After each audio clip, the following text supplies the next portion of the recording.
Good. How are you? I'm doing pretty good. Yeah. It's good to be back at Pray Tell. Yeah. Another episode. Yeah. How was your week been? Another Sunday. Oh, it was good. Yeah. Yeah. It's been a good time. Yeah. Getting ready for Christmas season, and we got our tree a little while back, and that was fun to go cut it down and do that whole thing. And the kids are getting ramped up. The Christmas lists have been amended many, many times. Right. And So sometimes with much frustration, my list has changed. Yeah. There's nothing on my list anymore because they realize what they want is too expensive or Right. whatever it is. I just let that happen. It's fine. The numbers keep going down. So you need to get them like dry erase boards or something so they don't have to. Maybe that should be on the Christmas list. That would be a good idea. Yeah. Maybe do that. I'll suggest that next time. Yeah. How you doing? Pretty good. Yeah.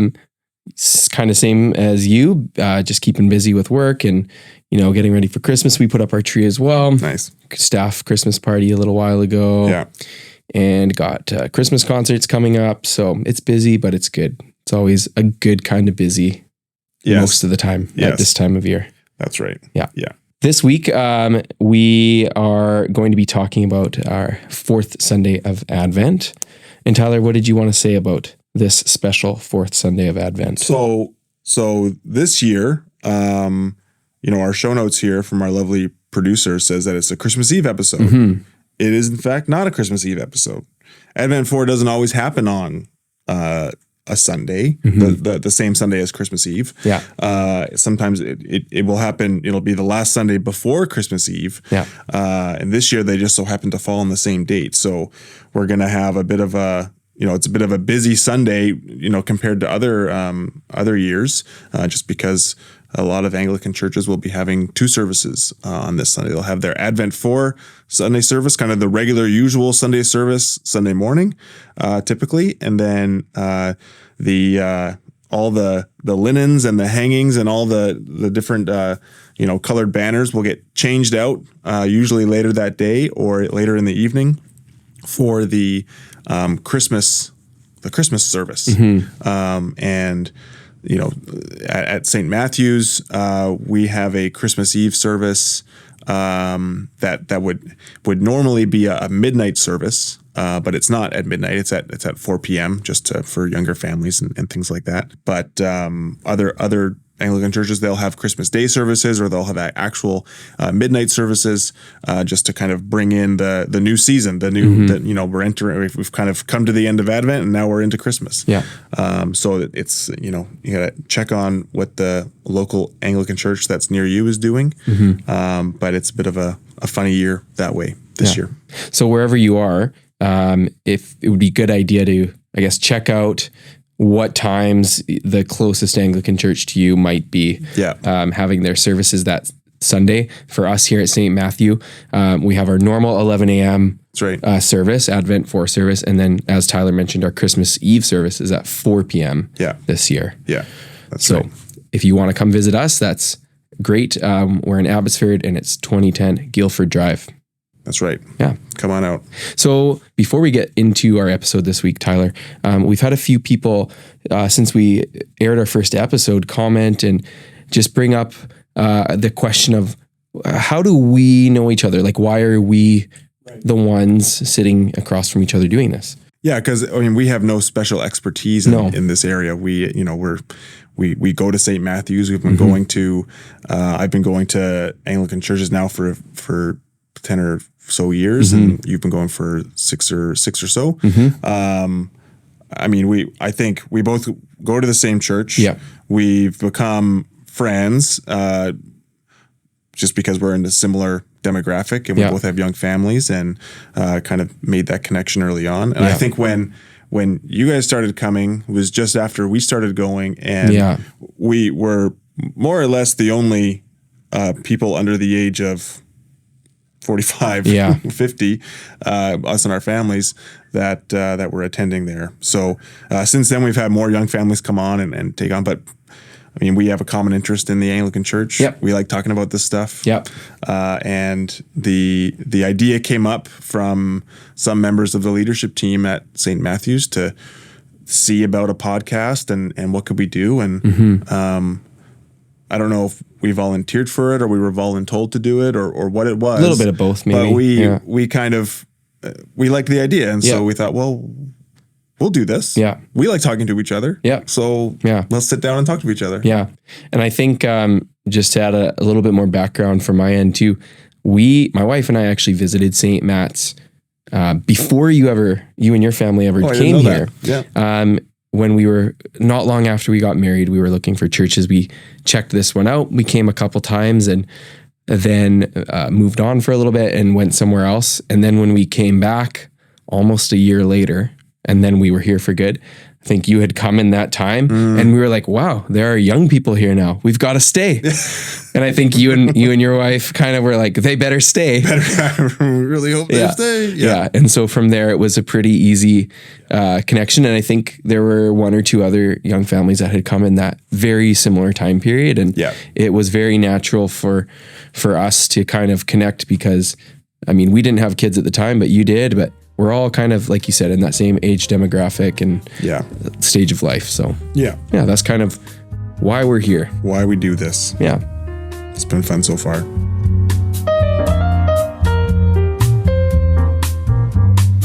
So just to recap our first 3 Advent episodes, we started with Advent 1 was hope.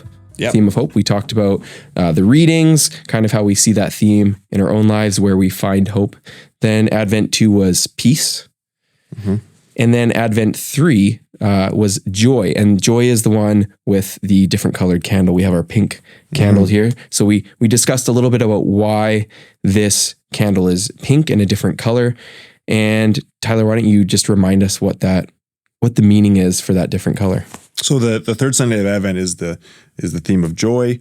The theme of the service on that day is rejoicing, and that color in the Anglican tradition is typically the color associated with that is rose or pink. Yeah, and so that's why we kind of have that different. We have that different color to help to signal to us when we're in the service that this is a bit of a different Sunday, because generally the season of Advent that we're in is a season of fasting versus a season of feasting. It's kind of like how Lent relates to Easter. You've a lot of fasting during Lent. It's one of the very explicit themes, not quite to the same degree in Advent, but it's a similar idea. And reflection, right? And reflection, and penitence, those types of preparatory phase. We're preparing for the feast that's to come in Christmas.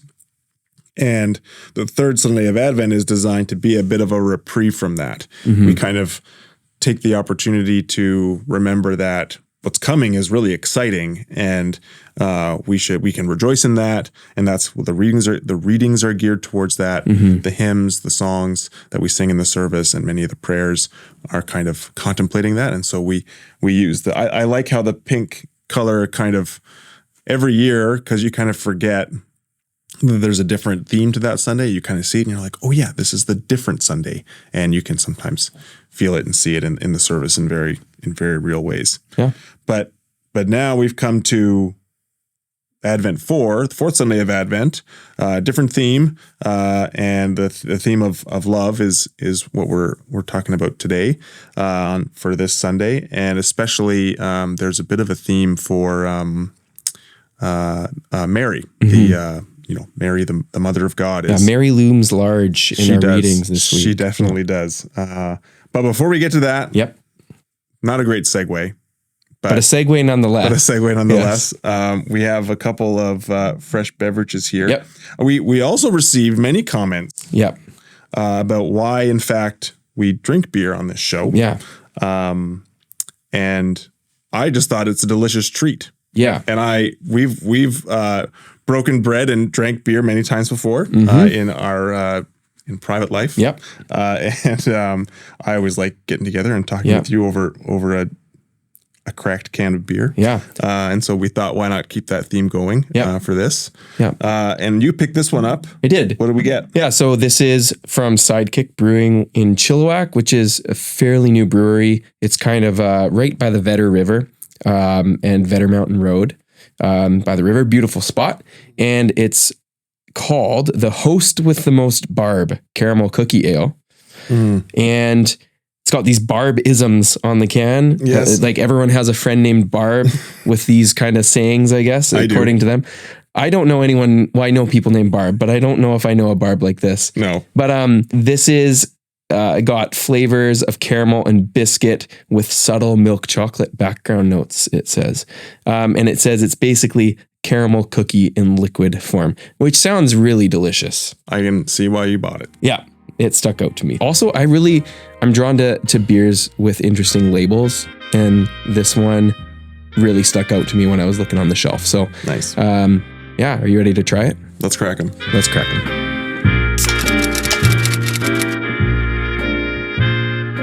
Cheers. Yes. Cheers. Ooh, delightful. Yeah. It's better than I thought it was going to be. Like I don't really like it when a beer says it's caramelly or because I just think it's going to be really sweet. Sure. And I don't, no, thank you. But this is nice. Yeah. It's got like, definitely has kind of almost like a nice bitter, milky aftertaste. Yep. Like it hits you kind of sweet. Yeah. But then it's not. Yeah. It's not one dimensional. That's in not that the way. point. Yeah. Nice. Well done, Sidekick Brewing. Yeah. Thank you. Trevor, we've been talking the last few Sundays about the season of Advent and how each Sunday in Advent has this particular theme to it, but there's a bit of a kind of a overarching or overriding theme to Advent. You know, we're preparing for the coming of Jesus in the form of, you know, the child that's born on Christmas Day. But there's a kind of another aspect to that too. And we had someone from St. Matt's, the Reverend Art Turnbull, who's a retired priest that attends our church. He noted to us that there's another kind of theme that's also really important, and it's the fact that we also have this time to remember that Jesus is coming again. Mm-hmm. So there's this second coming aspect that of course we're kind of living in now in terms of where we are in history, a bit of an in-between phase. And so we recall and remember that that's another theme that we're asked to think about, keep in mind during this season, not only, you know, where you're thinking about Christmas and the fact that Jesus, you know, came and was born on earth, but he's in fact coming again. So we're grateful for that comment from Reverend Art, just to remind us that it's another piece of the puzzle.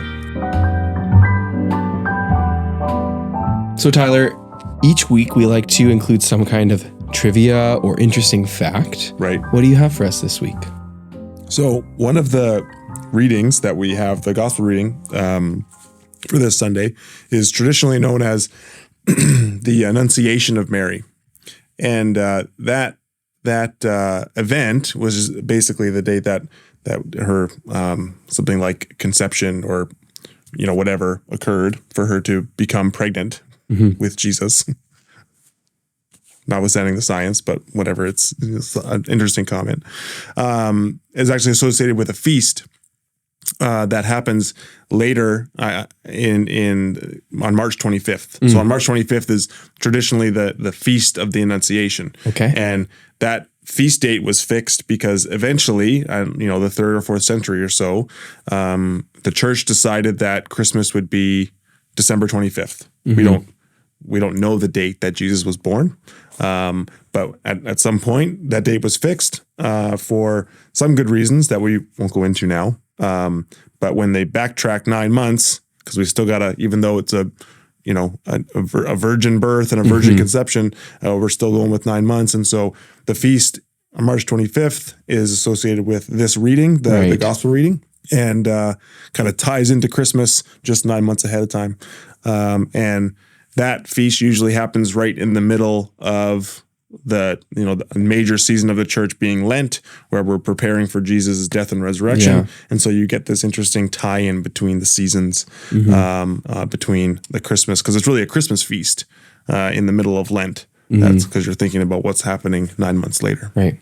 And this Annunciation this is when the angel Gabriel appears to Mary, right? Yeah. And tells her that she will carry the Messiah. Yeah, that's right. Yeah. Awesome. Yeah. So Tyler, just as in previous weeks, when we get to these readings, it's great to pause the video, take a few moments to read them, and then we will continue with our conversation and discussion about what we've read this week in our 4 readings. And the readings that you're going to see, we've got a reading from 2 Samuel chapter 7, verses 1 to 11, and then verse 16.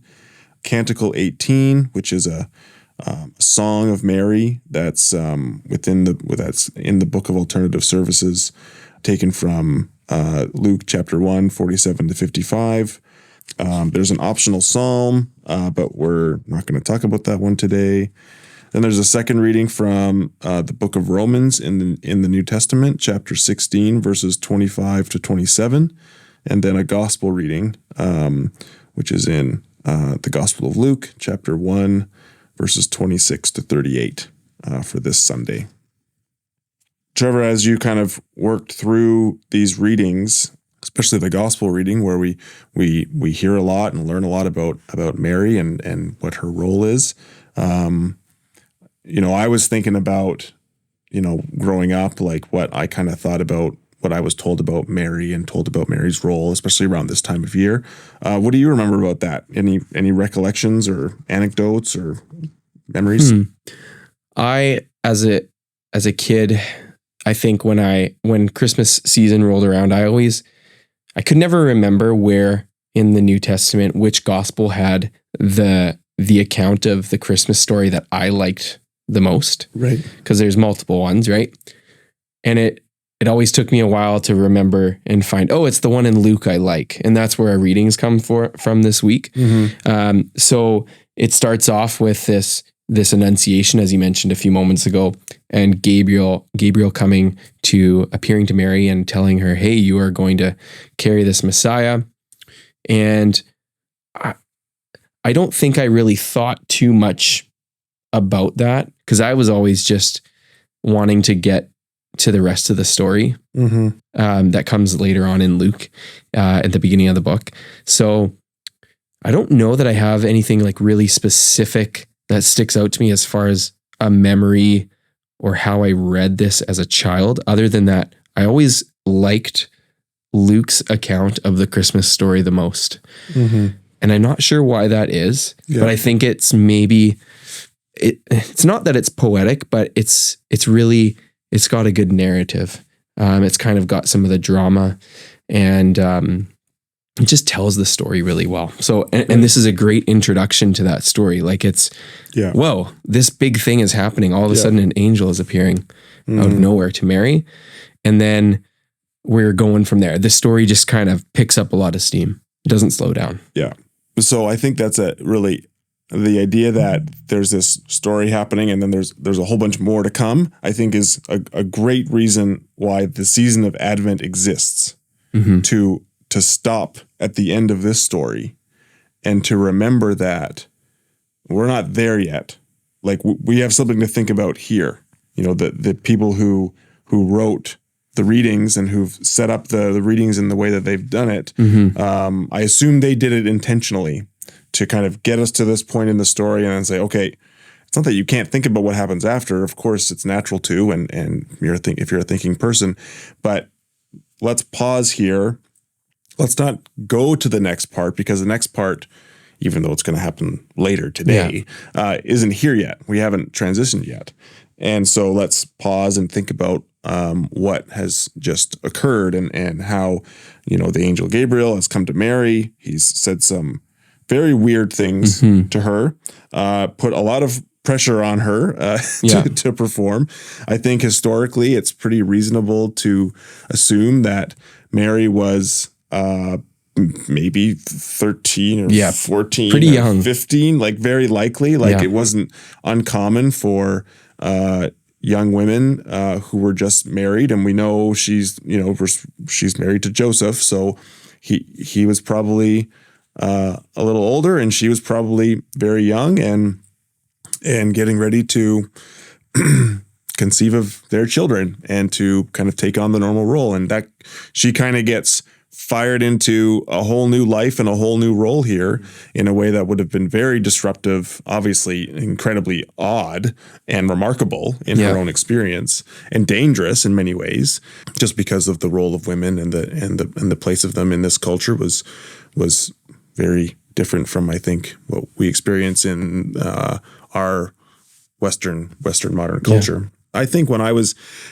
young, and I was presented with this story, it was usually in the context of, it was either Christmas Day or it was in church in a series of sermons talking about Christmas and what's happening. Yeah. And it was always thinking about what's next. Right. Not thinking about what's presented there, because it was part of the whole story. And I think the role of Mary was kind of suppressed in many ways. Maybe solely for the reason that many evangelical churches and people in the Protestant tradition kind of react to the way that Catholicism has for centuries elevated Mary to some semi-deity, a demigod. Really important status. Very, very important status, and for, credit where credit's due, for very good reason. Yeah. She bore God. She is and was the mother of God. And in order to do that, I mean, you would have to be, I think it's logical to think you would have to be of a certain quality, of a certain type, to be worthy of such a role and of such an office in the history of the world, like in the salvation history, right? You have to be pretty important and very high quality person in order to fit that role. So I think in many ways the evangelical or Protestant tradition has decided to react against that, suppress it to a certain extent, and just ignore it outright, or just ignore it and say and just kind of move along, so to speak. And it's interesting how you kind of point out there's this. You were talking about, we kind of got to wait when we get to the end of this passage. We don't just go to the next thing right away. And when we read that text too, it's assumed, or it's not assumed, but it's not explicitly communicated in the text, but there's a big jump in time between the end of this Annunciation and then Joseph and Mary traveling to Bethlehem. Yes. Like we're talking months, right? So it makes sense to wait. Months. Yeah, approximately 9 months. So it makes sense for us to actually pause here in that regard too. Yeah. And I think the other thing that sticks out about this it's a great point. Is like going to your point about how Mary had to have had a certain quality, maybe to, I guess, make her worthy of being this person. She, at least what we have in the written story here, she kind of takes this all in stride.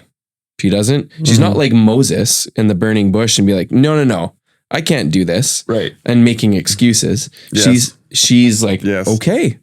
Yeah. And then a short while later, just a few verses later, we get this Magnificat, this song of praise she essentially has. In the Anglican tradition, I find that there's a very helpful balancing of those two apparently competing views on things. In for the most part, from what I've heard and read and understood, Mary is not elevated to the level of a demigod or someone who it advocates for us on our behalf, right, in a way that's very specific in the Catholic Church. I believe that's the tradition. But nor do we kind of push her away and say, well, you're a little bit more incidental to the story. There's, the readings for today. We have, this service that historically the focus of this final service has been Mary, which makes good sense within the whole scheme of Advent, right? We've talked about, we've kind of come through, we've had lots of readings talking about the prophets in the Old Testament, kind of looking towards what's going to happen in the future. We've had John the Baptist kind of spoken about lots as someone who's kind of clearing the way and being this initial messenger. So we've kind of come through those themes, and now we get to Mary as kind of this final person, obviously, who is coming before, what we come to on Christmas Day. Yeah. And I think that's very appropriate in many ways, that the liturgy kind of walks us down that road as we prepare for Christmas, because we get to get closer and closer and closer as the days and the Sundays go on. And I really appreciate that. And this Sunday of Advent is full. Like, the focus is Mary throughout the whole service, whether it's the opening sentences for the service where we're quoting Mary, who's saying, "I am a servant of the Lord, let it be to me according to his word." In the collect for the day, we have Mary explicitly mentioned and asking the Lord to fill us with grace and peace, just as Mary was. The prayers, the prayer after communion, faithful God, in this sacrament we receive the promise of salvation. May we, like the Virgin Mary, be obedient to your will. We ask this in the name of Jesus Christ the Lord. There's throughout the whole service, we're asked to consider Mary, to consider the maybe more than just the moral example that she provided, but the important role that she had in bringing salvation to the people of Israel and ultimately to the entire world. And I really appreciate that kind of honest. I just think it's an honest approach to things. I think if you're gonna take the tradition, the Christian tradition and the Christian faith seriously, you need to pay attention to Mary. Not in a way where you lose sight of everything and exalt her to some status that doesn't really seem to be reflected in Scripture, but in an honest way where you say, I think we've got something to learn from this lady. And she pops up over and over again within all the Gospels and in the Book of Acts, and historically has been an incredibly significant person within the history of the church. Maybe sometimes for better and maybe sometimes for worse. I don't know. So I have a bit of a weird observation from the readings. Yeah, I thought it was really interesting how in the reading from 2 Samuel, Nathan speaking with David, the prophet Nathan speaking with David, and God saying to David through Nathan, "Who's going to build me my temple? Where am I going to live? Yeah, where am I going to be? Where is it going to be you, or is it going to be someone else?" Like, because this theme within for the nation of Israel, after they had come through the wilderness, they had come into the land of Canaan. They thought over and over and over again that they were going to be, they were finally in their place that they were supposed to be. And then it didn't quite work out. There was all kinds of turmoil. They finally decided, you know what, God, you know what we need. I think this happened either late in the book of 2 Kings. No, it wasn't 2 Kings. It was earlier. I think it was at the end of the book of Judges. The people of Israel decide, you know what we need? Well, what will make everything better is if we have a king. And so this prophet Nathan was like, all right, who's going to be our king? Eventually figured out it's going to be David. So the people of Israel then thought, okay, now we have a king. So now we can build a temple. And so this question of like, who's going to build our temple? Eventually it was decided that David wasn't going to be that person. But I thought it was really an interesting little theme within these readings that we have God saying, where am I going to live? And then we find out where he's going to live. He's going to live in Mary. Yeah. and that was, I don't know if there's much to that within the tradition, but I thought it was an interesting tie-in between the two, where we have a very explicit saying of like, how is God going to be amongst his people? Yeah. And then we find out like in a very unexpected way, in a way that no one would have considered or thought, that God is going to come to be amongst his people initially, just like everyone else. Yeah. And I really kind of appreciate how those readings are kind of, I don't know why else you would tie those readings together. Maybe there's other smart people who know. Well, I wonder, another thing with that too is the fact that God, when God was among the Israelites, it was always in this tent, right? This traveling tabernacle that moved from place to place, and they set up and they tore down. So even though he is saying here, I will make you a house, and we're looking at it through the lens of, maybe that's Mary, right? Yeah. In some ways, that's not even like a permanent place, right? That's right. Because she's moving around, and they have to travel to Bethlehem for the census, and then later on they're fleeing. But it's permanent in the sense that, now God is permanently among his people because he is one of those people, and he's dwelling, he's neighbors, he's just there. And this is, I think, one of the mysteries of why salvation was brought to humanity in this way, because it's not how you would write it up. Mm-hmm. It's not what you would normally do. You would,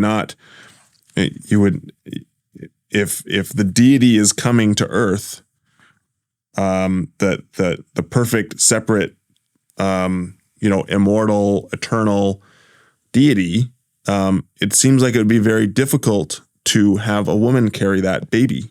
And notwithstanding the fact that is impossible, it apparently has been done. Mm-hmm. And, working through that mystery and trying to process it, I think is important. And you're given space to do it in Advent before you get to Christmas. So with these readings that we've been, talking about, the Samuel reading, we haven't really talked much yet about the gospel reading or even the New Testament reading. But my question is, and something I'm wondering is, with Mary kind of being the focus here, how do you kind of maybe interpret this theme of love through what we are reading and learning about Mary in our readings this week? Because we have the canticle, we have the gospel, which are both from the same chapter, and this basically the same set of verses. Mm-hmm. We've talked about this kind of balancing role that we feel or we appreciate in the Anglican tradition of how Mary is approached. Mm-hmm. But how do you kind of see that theme of love being? Where does it come through in the person of Mary for you? Because when I read these readings this week, what really sticks out to me on the first couple readings is, wow, these are like last week we talked about joy, and I get a lot of joy, like that feeling of joy in these readings, because this is all about like kind of about praise, right? Which is maybe closely connected to this idea of love. But I think in a way, the theme of love is it's not hitting you over the head in these readings. Like it's not so obvious. It's not like we're reading some of these other really well-known scriptures in the Bible that are about love. It's a little bit deeper than that. And we're looking at it through this lens of Mary. Well, and it's hard to talk about it without being kind of like eye rolly about it. Mm-hmm. Like, well, Jesus loves us all. Like, like that, yes, that's true. But what the theme that I kind of get through these readings is not so much, if it has to do with love, it's with the fact that God loves his people. Like he wants to redeem them. Yeah. They are without fail biggest failures in the history of salvation, in the history of the world. Like repeatedly, the nation of Israel, that's what they do. They're very bad at doing what they were supposed to do. Kind of like us. Interesting. Yeah. And I think that when you kind of bear that in mind within the history of the people of Israel and people in general, and you have them just consistently not just failing because of ignorance, but just refusing to do what they're supposed to do, refusing to abide by the covenant that they are a part of. And then you still have God in the Old Testament and then later on repeatedly just kind of coming back and saying, all right, let's try this again. Let's try this again. Let's try this again. And then finally you come to the New Testament you come to the beginning of the gospel and you say, okay, I am finally going to do it. I'm going to do what I have to do in order to bring you back. And this is how much I love you. I am going to, from the famous verses from the book of Philippians, I'm going to take the form of a human, which is not easy to do when you're an infinite being. And I'm going to do this, and I'm going to live a horrible life, because first century Israel in Judea is no picnic. Yeah. And I'm going to die a horrible death. And I'm going to do it all so that I can finally be back with you. And this is the start of it. Yeah. And not only am I going to do that so I can be back with you, I'm going to do it so I can be with everybody. That's the word that I kind of key off of within our reading from the book of Romans is when, we're all of a sudden talking about the Gentiles, which of course is us, all the non-Jews. And I think that when you bring that into it and you think about how God is searching for a way in the Samuel reading to be, how am I going to be in your midst? And then he finally gets into the midst, and then we figure out that it's not just for Israel, it's for everybody. It's for the people of God writ large. That's how I see love coming in, but it's not in a way, I guess it's not a warm and fuzzy. No. But it's much more important and significant than that. And it's not to belittle or say that these other really prominent verses and scriptures we know and love on the subject or theme of love are simply just warm and fuzzy and meaningless, right? No, I'm not saying that you're saying that, but it's easy to just focus on those ones that are so in your face and very much, here's the message, stupid, like love your neighbor as yourself. Yeah. And now it's asking us to kind of look at this more profound, deeper level of the love. And I liked how you explained it, how God has tried so many different things over and over again. He's gone through all his box of tricks. This didn't work, that didn't work. Now this has messed up. Okay, I really didn't want to have to do this thing, but you've really twisted my arm. Yeah. I guess I'm coming down to you people. Yeah.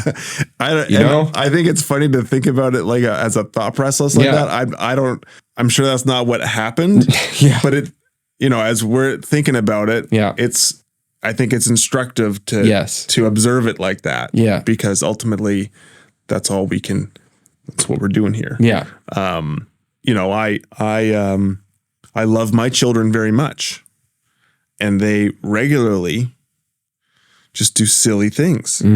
Sometimes it's really stupid things. Yep. And that's like, none of it's really serious, but maybe as they get older, it'll get worse and worse. I'm sure my parents, who I still, have a very active relationship with, think the same thing about me, even now that I'm in my mid 30s.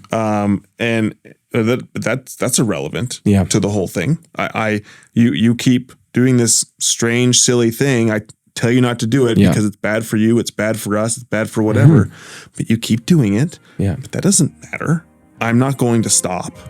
I can, imagine myself doing that for the rest of my life. And if I can imagine myself doing it for the rest of my life, I think it's reasonable to assume that God would do that for a much, much longer period of time. And he would do it perfectly all the time throughout history. Right. And I think that's what we get a little bit of a glimpse into here in a very unexpected way.